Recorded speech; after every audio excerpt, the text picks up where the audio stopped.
Hey, welcome everybody to this episode of ADSA's Student-Led Education Series.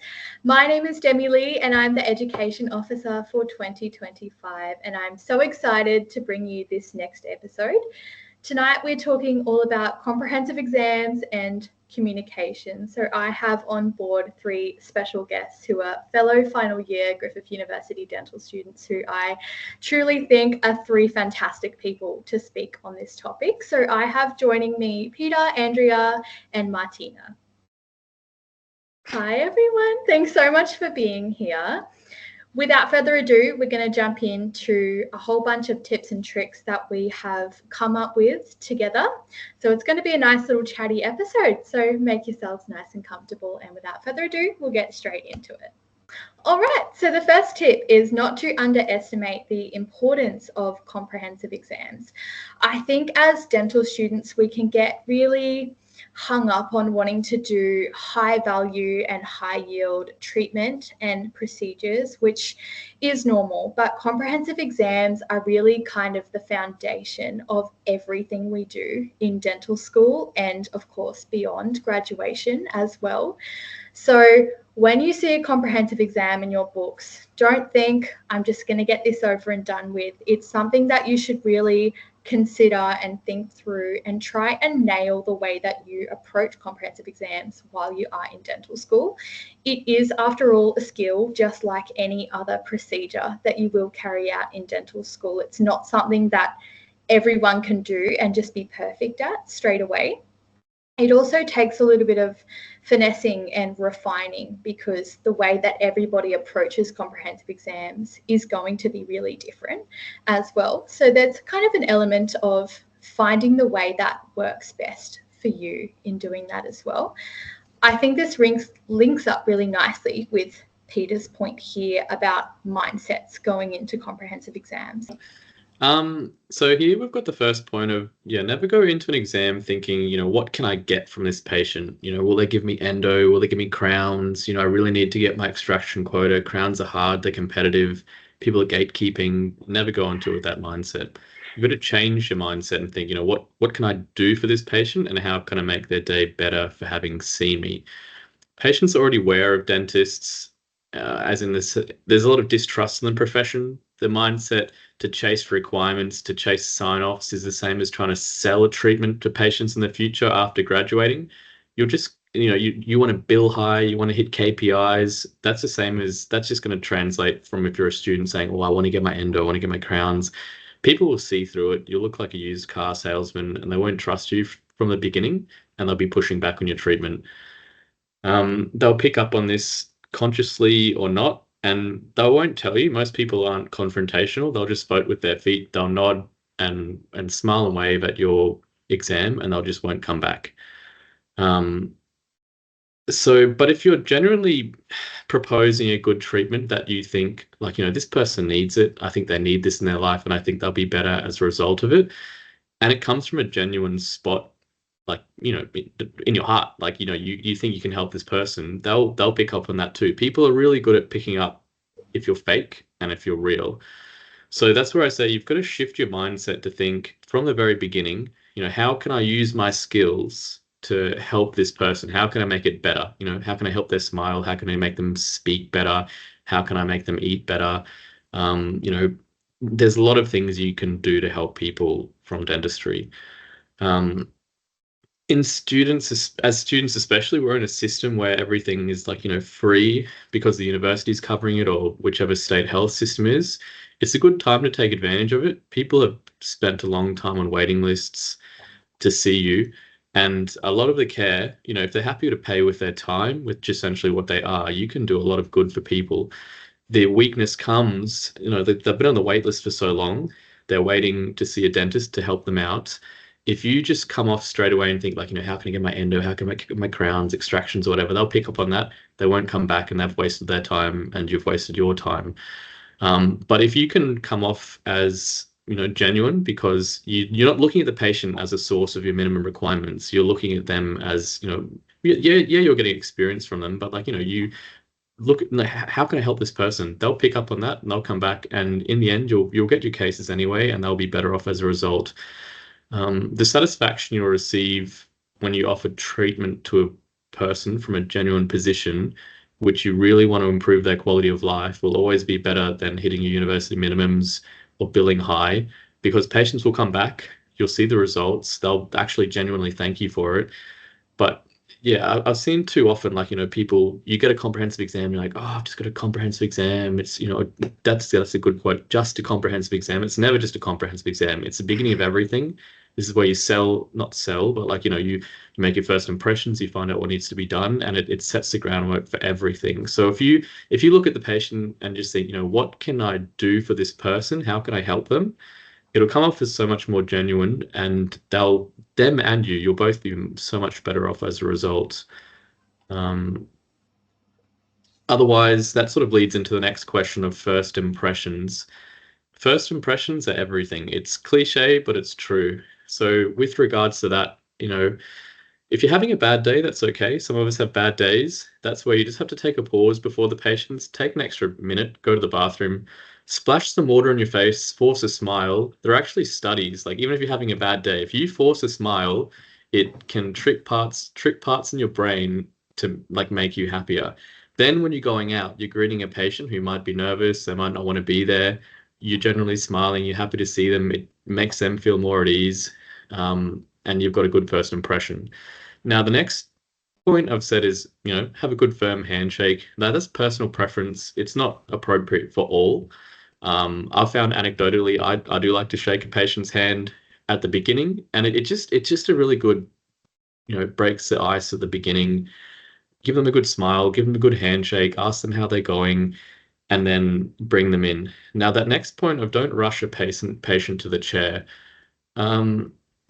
Students were always looking at the clock, and the clock is important, but it's not everything. It's okay to run 5 minutes late. A lot of our patients are elderly, and they do take time walking to the chair. Take your time after you invite them up, bringing them to the chair, walking them through the clinic. Take that opportunity to look at them, look at their health. How are they? Are they walking okay? Do they look surly? That little walk to the chair can give you a very good indication of how the entire appointment's going to go. And you can also start tailoring your approach for the rest of the way. I'm not sure about other people, but I've been to the GP a couple of times where I've been sitting waiting, they're running late, I'm in a bit of a bad mood. They come out, call your name, and then before you've even registered that they've called your name, they're already rushing back to their office. And by the time you get there, they're sitting at their computer, and they spend the next, 10 minutes looking at their computer, and you're lucky if you get like two bits of eye contact in the whole appointment. So it's just like, the first impression, that warm smile, that genuine question of how are you going, slowly walking them back, that bit of small talk, looking them up and down, like how's their health generally? Are they in a good mood? It matters so much for how everything goes from there. And that first impression too, if you make a bad first impression, that leads into the entire exam, everything you find, and if they don't like you from the beginning because you've made a bad impression, they're not going to take your treatments, they're not going to trust you, and they're not going to come back. Yeah, I think that's sets the tone, right, for the whole interaction you'll have with the patient moving forward, not just that particular appointment, but everything. And I think as students as well, patients just want to see that you're enthusiastic about what you're doing and you're trying your best. They know that you're a student, so they're not expecting you to be a perfect professional, but they just want to see your personality and that you're willing to have a go. And I think also your supervisors want to see that too. If you're not smiling, you're not making eye contact, it's just not going to bode very well from a patient perspective and from a supervisor's perspective as well. Yeah, exactly right. Yeah. Alrighty, so the next tip we have is always introduce your clinic partner, dental assistant, and your supervisor to the patient. This is just a really simple kind of tip, I suppose, but I think sometimes when we're working in an environment that, we're showing up to daily, it's so familiar for us, we don't think twice about things. But if you think about a patient, or especially a dentally anxious patient walking in, it's such a foreign environment. And then you've got 3-4 different people within the bay. You've got your supervisor, you've got yourself, your dental assistant. It can make it really overwhelming sometimes. So I think taking a step back to be able to just introduce your dental assistant and your supervisor as well just makes a difference to the patient. They feel more comfortable. They know who's working around them as well.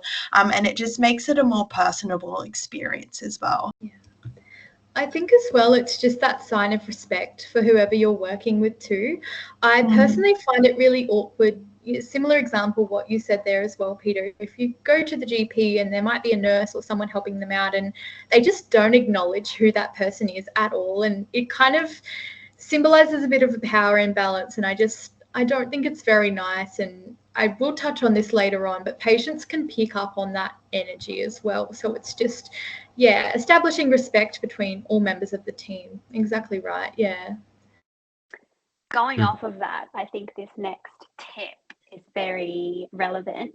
So the importance of names. So it kind of touches on what all of you have addressed, say with Peter, the way he said that first impressions are so crucial to the way a patient feels. And then how Martina was saying that coming into the dentist in itself is such an overwhelming experience. But for there to be something a bit more personal, like, of course, it's a name. You need to address your patients by their name.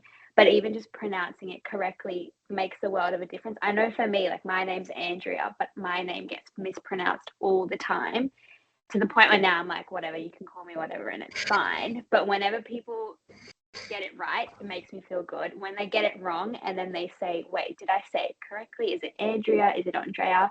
When they give me the opportunity to correct them and then address me correctly, it makes me feel so much more like I matter. And I also noticed recently with appointments, so I don't know how things work elsewhere, but where we all go to uni, we write the patient's name on the whiteboard, and then we write that who's operating and who's assisting, and the name of the supervisor. And I think in the last week, at least 3 of my patients have said and noticed the fact that beside their name, I'll always draw a smiley face.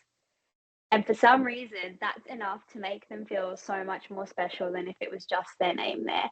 So addressing patients by their name, making them feel important, and like they're valued by doing something as little as pronouncing their name correctly and giving them something extra to make them feel like they're not just another patient, they're not just another quota, they're not just another experience for us to become better dentists. Like, they're actually real people that matter to us, I think is very underrated and very important for us to do when we're seeing patients. So I just have something to add to Andrea's, and I think that was so true. But the other part too about how, the patients will often come with someone, like often a support person or a carer, similar to if you have your assistant there and you don't introduce them, same as if they bring someone with them. It just gets to this point where it's just like, this person's here, I haven't asked them their name, it's too awkward to ask now. Engage with them early, ask for their name, and most importantly, remember it. Often they're like a family member or a carer, and you don't necessarily engage them in every aspect of the conversation. The appointment's about the patient, but it also matters a lot. Like if it's their wife, like Mr. Smith comes in with Mrs. Smith. Oh, you're Mrs. Smith, you're their wife. How are you today? Engage them with the conversation. When you're excusing the patient, engage them too, because they're going to talk about you at the end. And if you just ignore them, similar to what Andrew was saying earlier, like if you make them feel like they're not there and they're not a person, they're going to also leave and think, oh, that dentist was a bit rude. It's not about them, but it also does help to just include everyone where appropriate. Yeah, I think so. Yeah, it's really the little things, right? Like, as you said, the smiley face, that takes 2 seconds out of your day, and it just goes such a long way for our patients. So I think it's just, bearing all of that in mind. Moving on to the next tip, I've just said that reading your patients and being able to adapt accordingly is so important. I kind of feel like I do this a little bit subconsciously now, but I intentionally did this when I was starting out seeing patients back in 3rd year. Just as I would walk into the reception, I would kind of keep an eye, where is my patient sitting and what's their body language like in the chair? There's such a big difference between the patients that are sitting right at the front and they kind of spring up as soon as they see you walking towards them, and those patients that might be kind of sitting in the back corner and kind of doing this and really closed off, potentially looking out the window and seeming quite stressed. So as soon as I kind of can see that as I'm approaching the patient, I might even change the way I greet them straight away. If the patient's springing up and they've got a big smile, I'm going to match that accordingly, and I'm going to be outgoing and bubbly and smile right back at them. But if my patient's a bit more nervous, I find myself kind of softening my approach a little bit, moving a bit slower, softening my voice and things like that, I think can work quite well for anxious patients or patients that might be in a lot of pain. I think something as well to consider is sometimes our patients might be really unhappy with the way that their teeth are looking, and they might even kind of be covering their mouth and things like that. And it's just a matter of picking up on that and being respectful and kind of adjusting the tone of the appointment accordingly too. I've also recently seen quite a few patients undergoing head and neck radiation, and I guess as well, considering outside medical things that are happening with the patient, that again will just change the entire tone too. So I think this is really important, not only at the start, but also throughout your comp exam and other procedures. And also important for your assistant as well to keep an eye, especially during procedures. So you as the operator are probably really locked in on the restoration or whatever it is that you're doing, but your assistant, if they're just standing there with the gauze or with the suction, they can keep an eye and see, is my patient clenching their fists? Are they in any pain? And that's just kind of a good little check to go, okay, let's check in on the patient. And that can come from both the DA and the operator as well. And that kind of ties back into working together as a team. Doesn't all have to come from the operator as well. And my last point that I've put there is just don't take it too personally if someone isn't really reciprocating that rapport building that you're trying to do. I think it is drilled into us to really just build rapport with your patient, and it is a good thing to do, of course, but some patients really just want to be in, get their work done and be out. They don't want to know about your life. They don't want you to know about their life. They just want to get in and out. And I think, yeah, we can take it personally, but at the end of the day, we're there to provide a service. And if that's what the patient's after from us, then yeah, we have to give that to them and just know that we've done our best, I suppose. So this next point, words mean things, especially for anxious patients, is mostly about that last part about avoid triggering words. It's so easy in the dental chair and in dentistry that we just spout off all this jargon that to us doesn't mean anything. But to someone who's nervous and scared, the slightest words you say to yourself as you're working, to your clinic partner, even when you're briefing the supervisor about them, can be terrifying. 1 in 6 Australian people have a dental phobia. Dental anxiety is very common. And then this also affects, similar to what Demi was saying and how people react to you. But the words that are natural to us in an anxious patient who's on high alert can be catastrophic for how they're feeling inside. And that affects how they'll respond to your treatment and just how they are generally. So, words that should be banned from your mouth whenever you're in front of a patient, things like needle, blood, scalpel, probe, drill. That's a thing of nightmares for some people. Instead of saying needle, say anesthetic or numbing. Instead of saying blood, just say fluid. Never to say to your assistant, oh, there's too much blood, I can't see, can you suction it up? They'll think you're trying to bleed them out in the chair. Just say like, oh, there's too much fluid, can you suction a bit closer to the tooth there? The assistant will know what you mean, but the patient will be so much more comfortable. Instead of things like, you'd never say scalpel. Scalpel's a danger in their mind.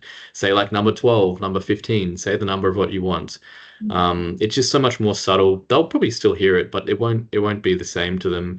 Never tell them, I'm going to probe your gums, probe, another bad word. Tell them, they'll feel a pressure sensation here. It'll be passing, and warn them about those things. But these sort of words will really put people on alert. Another one, don't say you're going to drill away their tooth decay. Say, I'm going to use my handpiece to clean up the tooth. Think about the words you're using and think about how they're going to affect an anxious patient. To us, they're just a everyday word, but to someone else, like that's literally they're feeling like they're strapped down to a chair, they're reclined in a vulnerable position already, and you're saying all these things, and like it's terrifying. And just being aware of the words we use, and yeah, sometimes you can think, oh, it's you're not dumbing down your words by doing a lot of these things. A lot of pediatric principles talk about not using these triggering words, but yeah, just be very aware of the words you're using because they can have a very disproportionate effect on some patients and the way they're feeling. Yeah, just adding on to Peter's tip as well. There are definitely a lot of these trigger words that you've mentioned, but something I've noticed just from doing exams recently is, for instance, something that we think is so harmless, like a composite or a mesial buccal filling or something like that. Again, all of these words are words that sound foreign to the patient. And so now, like sometimes I've done a full chart and most of the time it's just the existing fillings that are on there that I've charted on, and the patient will look up to me and they'll go like, sounds like I have a lot of work to do. And so moving on from that, like now before I do any chart, I like literally tell my patient, I'm like, I'm just going to shout out a bunch of dental things to my dental assistant. Don't be alarmed because we like to do a really comprehensive analysis. So I will put down things that are already in your mouth, or even if things are healthy, we're going to say all of these things. So don't feel as though there's an overwhelming amount of work to do. And then, after that, they can sit through the charting with ease, and then whatever news you want to deliver to them afterwards is fine. But yeah, that just reminded me because I was like, things as simple as a chart, can alarm the patient as well. Yeah. Going off of that, I think it's funny, you forget as you go through dental school, like how quickly you become desensitized to dentistry. Like I know prior to this degree, it's not every day you're like looking at teeth or like looking in someone's mouth, but now I'll be like having lunch with my brother at the dining table or something, and I'm scrolling through Instagram and half of my explore page is like people's Instagram, like dentistry. There's like pictures of implants being placed, and my brother's like, how do you just sit there and look at that? And in my mind, it's all normal, like it's stuff we see every day, but you forget that to people who aren't us that like work in this field, stuff like this isn't normal. So it like really reminds you that the patient has a whole different mindset and you have to cater to that. Yeah, thought that was funny. Yeah, that's very true. Yeah, it's so funny how it changes over time as well. And I love your point, Martina. I think that's such a good way of phrasing it too. All right. Yeah, I think that's something I could work on as well, definitely, is just calming the patient, because especially if they're anxious, you're so right. And it can also interrupt the flow as well. You might be trying to do your charting, they might go, oh, what's that? What does that mean? And just disrupts the whole appointment flow. So I think kind of signposting and outlining that at the start is a really good idea. Yeah. So the next tip we have is smart workflows are essential, taking bite wings and then processing them and then charting. So this is something that I've found has worked for me, but obviously, like Peter mentioned earlier on in the session, as you do your comprehensive exams, you'll start to establish a flow and a method of going about your comp exams that work for you. For me, I found that this was the most time efficient and also allowed me to make better clinical judgments. So a lot of the time I've noticed I'll come in and I'll see a patient, and sometimes, honestly, I find comprehensive exams to be one of the most difficult things, just because you've got to look at everything. You know, if you have an emergency, you're just focusing on the one tooth. But with a comp exam, I think it can be really difficult to miss a lot of things because your attention's spread everywhere.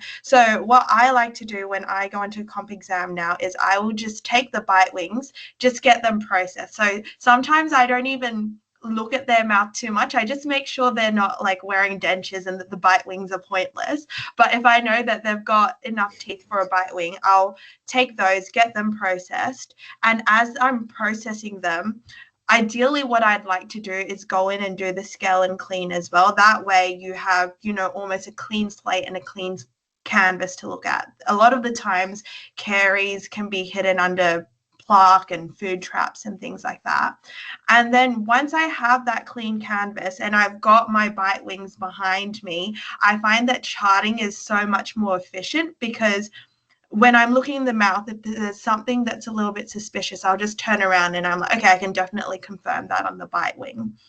And so that's helped me a lot. And I found that my charting's been more accurate that way. And also I've developed a workflow that is more efficient, if that makes sense. Yeah. Yeah. That's a really good point.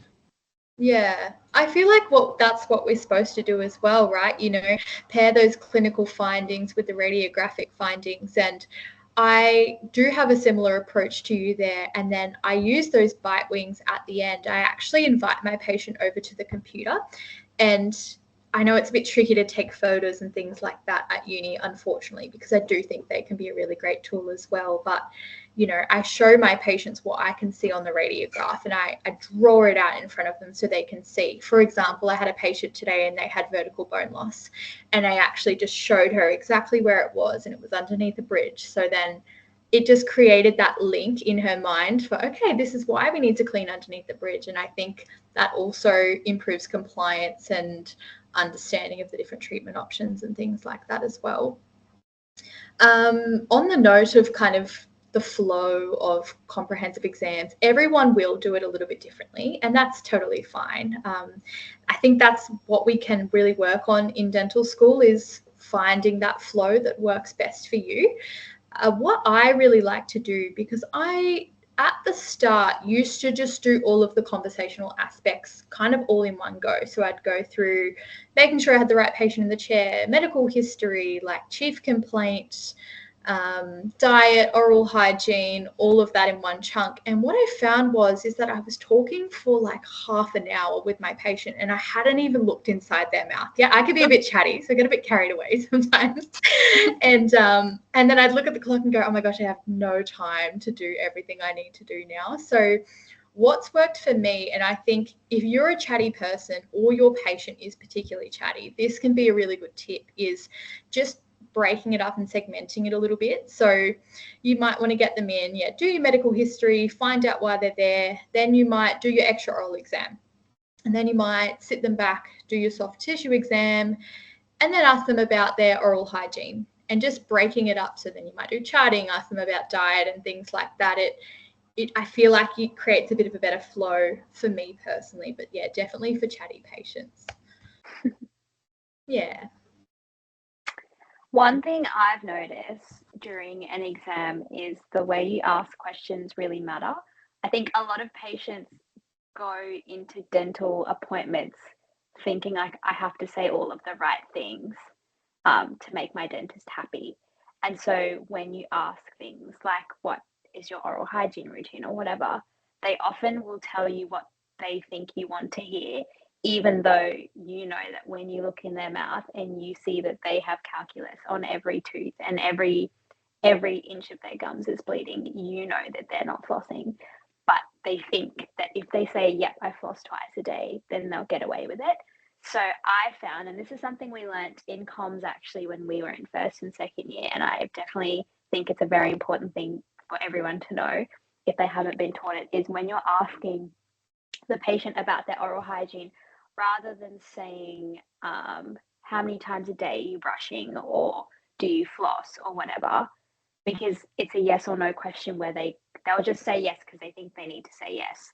I find that for me personally, what works is saying, what do you do to look after your teeth, or what's your routine? How do you do things? run me through what you do to look after your teeth. That way, you're not really setting them up for something. They can just tell you what they honestly think. And obviously, you have the odd patient here and there who will still lie. And then it's a matter of, they'll tell you what their oral hygiene routine is, and you'll say, okay, great. And then once you've done the charting and you've looked in their mouth and you've seen whatever you've seen, using that information and what they've said to be like, look, whatever you're doing at the moment is great, but here's some things I think we can work on based on what I've seen. But yeah, just not priming the patient to give you a certain answer, because them lying to you isn't going to help them. And you obviously know that whatever they're saying might not necessarily be true. So having to communicate that obviously is a whole other kettle of fish. But the way you prime, the way you ask your questions is super important for getting the right information out of the patient. I'm not sure if you guys have had similar experiences with things like that, but yeah. Yeah. I've definitely noticed I've slipped up a couple times, particularly with patients, and I've gone, are we brushing twice a day? And I've almost like smacked myself in the head. Why have I given them the answer? So it's so true. And kids pick up on this too. You know, even 6-year-olds, they'll go, oh, well, she's asking me if I brush twice a day. I suppose I'm supposed to be brushing twice a day. And they'll go, yes, I do. And then, of course, you look and there's plaque everywhere and calculus everywhere. So it's something that can be hard to do sometimes as well when you're rushing and not actively thinking about it, but definitely a very important tip. Yeah. And then another thing which I think really touches on so much that we've already spoken about, in terms of the fact that a lot of the patients that we're seeing in the clinic are dentally anxious, or they're super nervous to be there. They're scared about the treatment they're about to have. I find one of the most powerful things you can be in a situation like that is relatable. I know for me, when I go to the doctors, or when I go to my own dentist or whatever it might be, the moment the conversation goes from being clinical to why do I feel like we're friends, I'm just so much more at ease. For me, I find that during a comprehensive exam, for example, being relatable by a good one is when we go through diet and I say, oh, do you snack often? What's your favorite snack? And they might say oh, I love having a chocolate after dinner or whatever. They think that dentists just don't have any sugar. They don't drink any soft drink, that all they have is water and vegetables. They floss 7 times a day. But when they tell me that they love chocolate and whatever, I love being me too. I have the biggest sweet tooth, because all of a sudden they're going to be wait, so my dentist is also a normal human. She's not a robot. It just makes the world of a difference for the patient's comfort.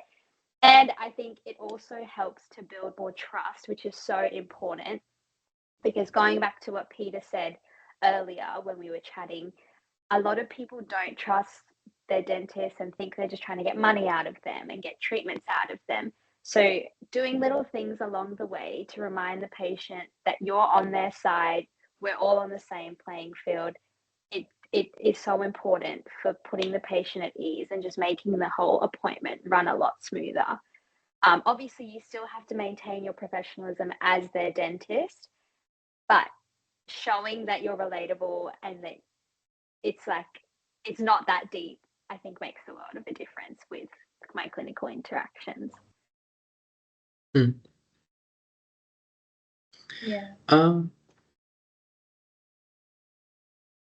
Sorry. Go Okay. ahead. So the next point, so yeah, give the patient frequent breaks and checking on them, regularly providing praise and reassurance. Goes back to what we talked about earlier, with those charts, we're speaking another language to people. We might as well be. We're just saying off all this jargon, all these words. They're anxious. They're a bit, they feel a bit vulnerable because, they're in a vulnerable position. So we just have to take a break and slow it down. It might be easy to us, who are used to the dental environment, be oh, it's $100,000 chair, just recline in it, open your mouth for an hour. How hard's that? It's easy. But to someone who's anxious, you've got 2 people you don't know stuffing 4 things in your mouth while seemingly trying to waterboard you. That's a bad, that's not a good time. So, taking frequent stops, letting the patient know how it's going, giving them reassurance, just updating them on what you're doing. Another thing I also like, it's sort of off topic, but like, when you're getting new things out, the systems behind them making all this noise, tearing open all these bags, doing all this stuff, just tell them what's going on around them. Oh, Stacey's behind you. She's just getting me an instrument. You'll hear a noise when the bag's opening, or she's just mixing this thing up for us. She's just gone off to get the supervisor to check this. Like, they're on high alert, and everything you do is scary because they're reading into everything, because they're sitting down there in their mind, and they're everything you do, they're double thinking. So take frequent stops, let them know what they're doing, and reassure them, reassuring them that it's going to plan, it's routine. Also, if things are going a bit longer, give them realistic expectations on how long things are going to take. There's nothing worse than, 15 or 20 minutes before an appointment, just telling them, oh, we'll be done soon. 5 minutes later, we'll be done soon. 5 minutes later, it's 5 minutes left. 10 minutes later, they lose trust. You've got to tell them how long it's going to take. And part of that comes of like, at the beginning, setting your expectations for what you're going to do, letting them know how you're progressing. It goes a long way. With things like discomfort too, like people can put up with a lot of discomfort if they know it's only going to be for a set amount of time, and they know it's for good reason. So that's part of the reassurance and keeping them informed. Otherwise, the other important part here is, do you have any questions about that? Giving them an opportunity to have a voice and ask questions. Now, this can be a little bit dangerous if you have a chatty patient who, they might be slightly hypochondriac and they just want to know everything and think everything's going wrong. But it is important to give them a say and for them to ask questions, because again, if people understand why you're doing things and that it has a purpose, they'll let you do a lot more of your job than if they just think you're poking and prodding them, taking a long time for the sake of it. So that's... Yeah. I think even with things like placing a rubber dam, personally, I've had a lot of patients say, oh, I've had so many fillings in my life and I've never needed to have this before. Why do you have to do this for me? And when you explain, it's just a little band, we're going to place it around your tooth, and then the sheet acts as a drape just to keep everything nice and clean and dry, so we get the best outcome for your filling. I think when you can explain it like that, patients are like, oh yeah, go for it. But if you just kind of show them this big scary thing and they think it's going to cover their nose and they won't be able to breathe, no patient is going to put their hand up for that. No patient's going to be happy about it. So that's exactly right. Just explaining it. And on the note of rubber dam, something I like to say is, you might hear it kind of pop off, might feel a little bit tight around the tooth. If it pops off, it just makes a loud noise, nothing to be alarmed about. We'll just pop it back on. And I think that can help alleviate some of that anxiety, because they can't see what you're doing, so they have no idea, and the mind just always goes to the worst case scenario, I suppose, with these things. I think this might be my last tip here, but what I've written is that communication is really important as a skill for you to develop, not only between yourself and your patient, but between yourself and everyone else that you're working with. So this links to efficiency, creating a nice working environment.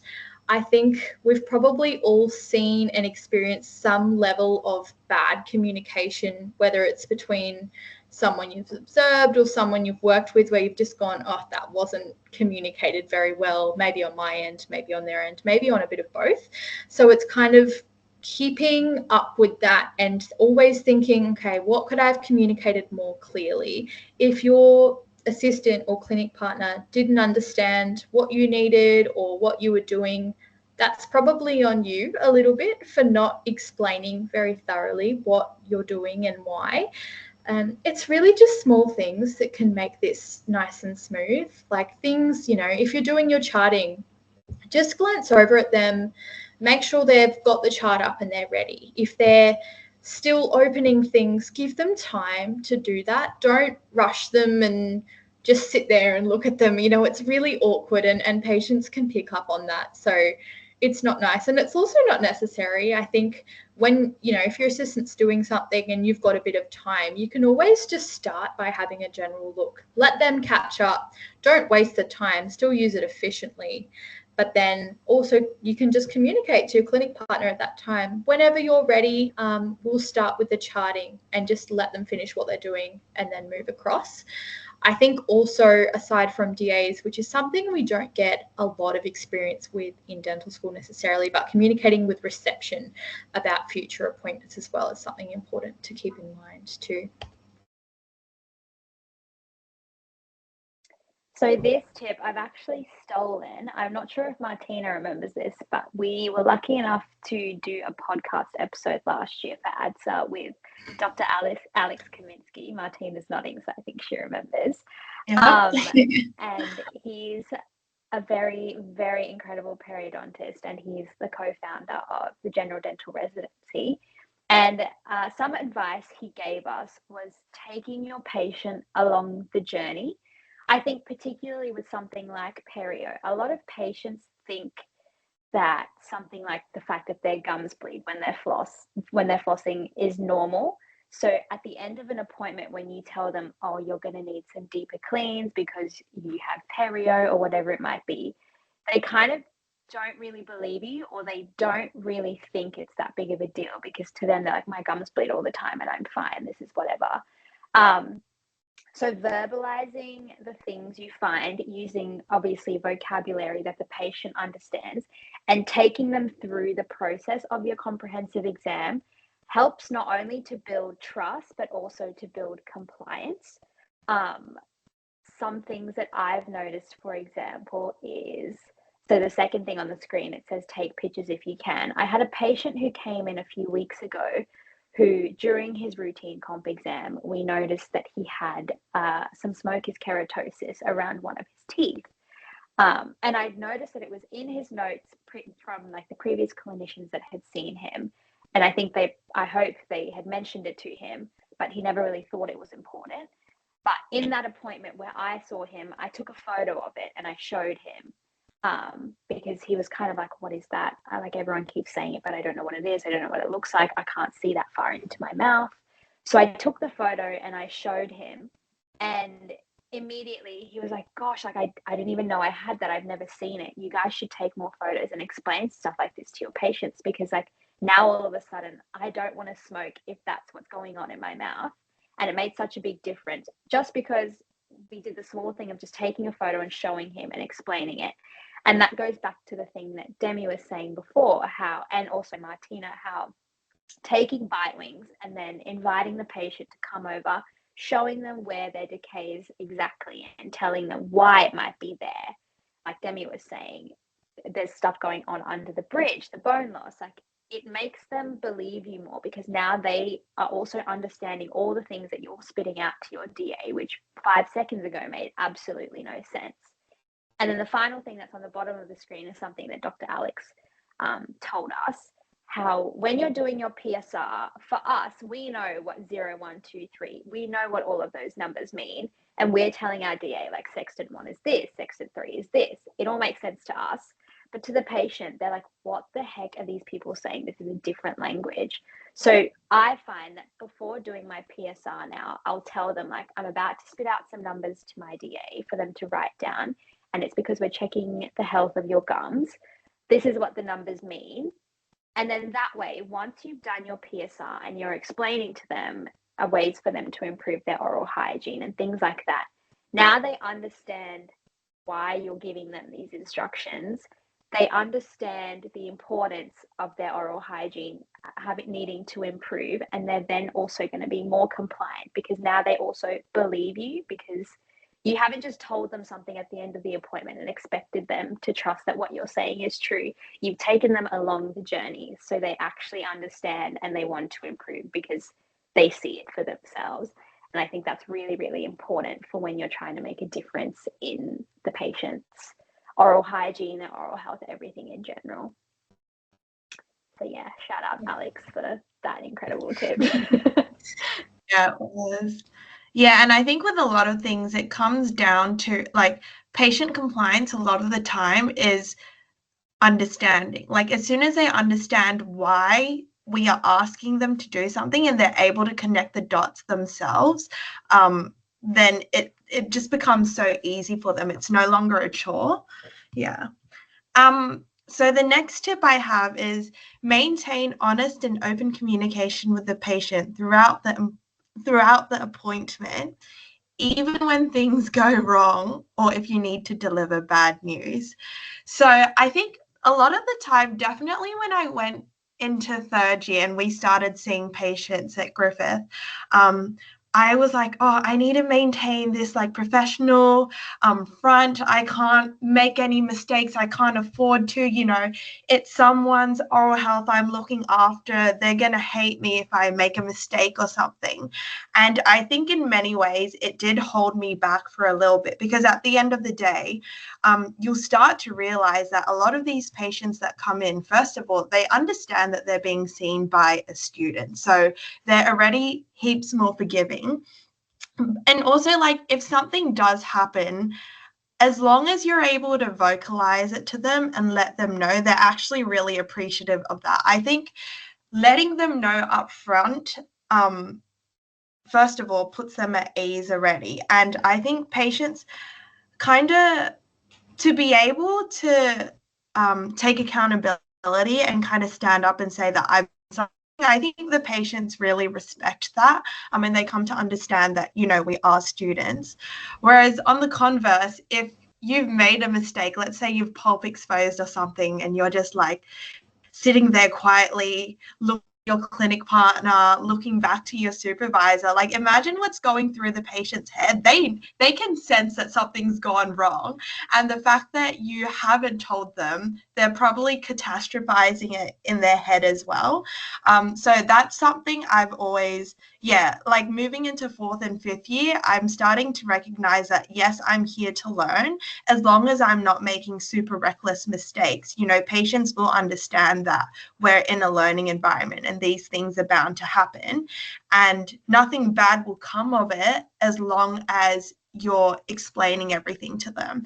And I know so many tutors have told me this before. If you go into something that you think is risky, if you think you're going to pulp expose, if you think something bad is going to happen, just let them know in advance as well. You should be, because you should be making them aware of all the risks.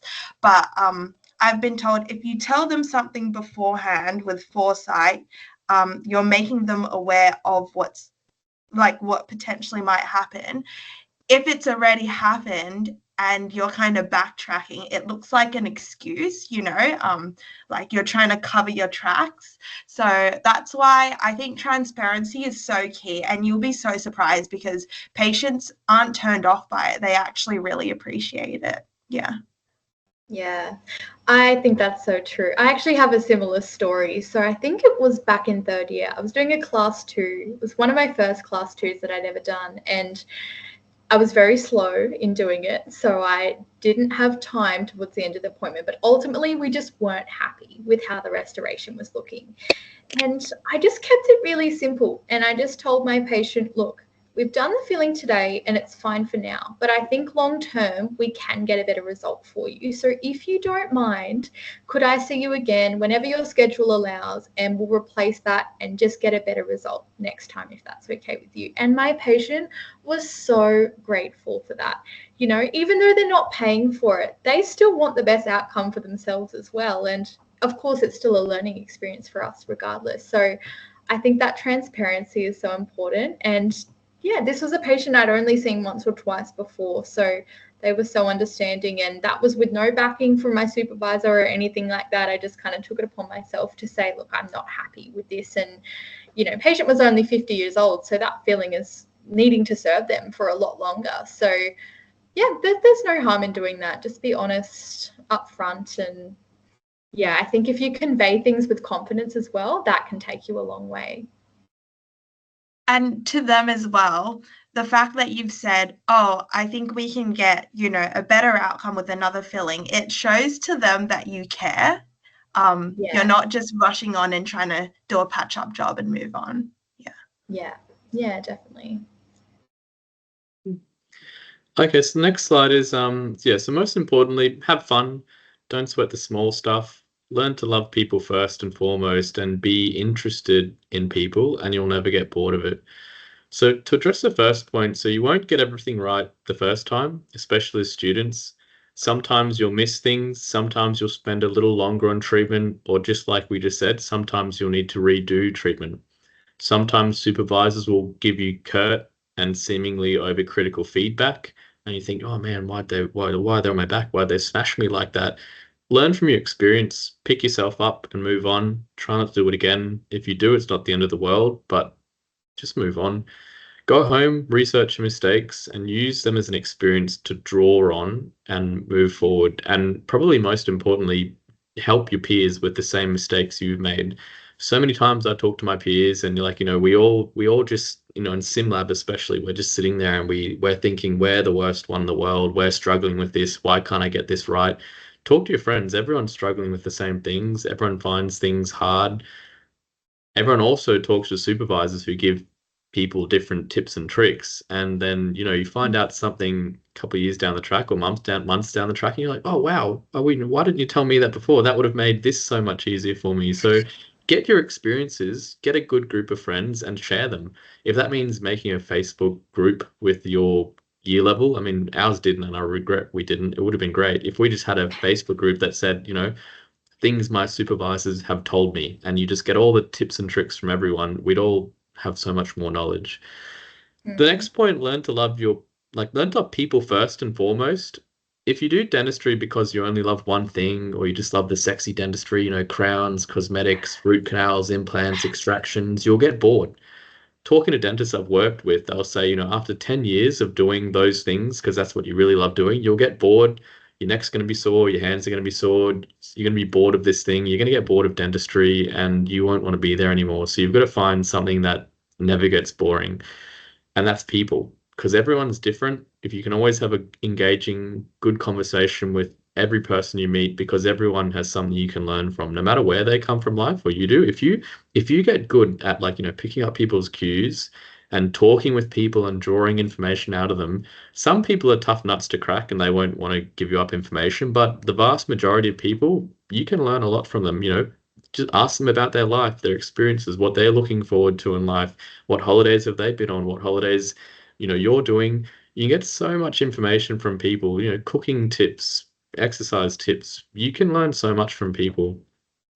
And then being interested in people and never getting bored, that's sort of what I talked about. But like I mentioned, yeah, if you learn to love your patients, not in a lovey-dovey romantic sense, but as other human beings, you'll also come off as more genuine, because you won't have to come off as a salesman. If you're just forcing it and you're like, okay, I'm going to tick off the rapport building now, that's done. Now I'm going to sell my treat. You'll come off as a used car salesman, and people pick up on that. And people already think that's what dentists are. They think you're trying to take their hard-earned cash, sell them a treatment they don't need, all the while you're earning the big bucks while poking and prodding them in the mouth and hurting them.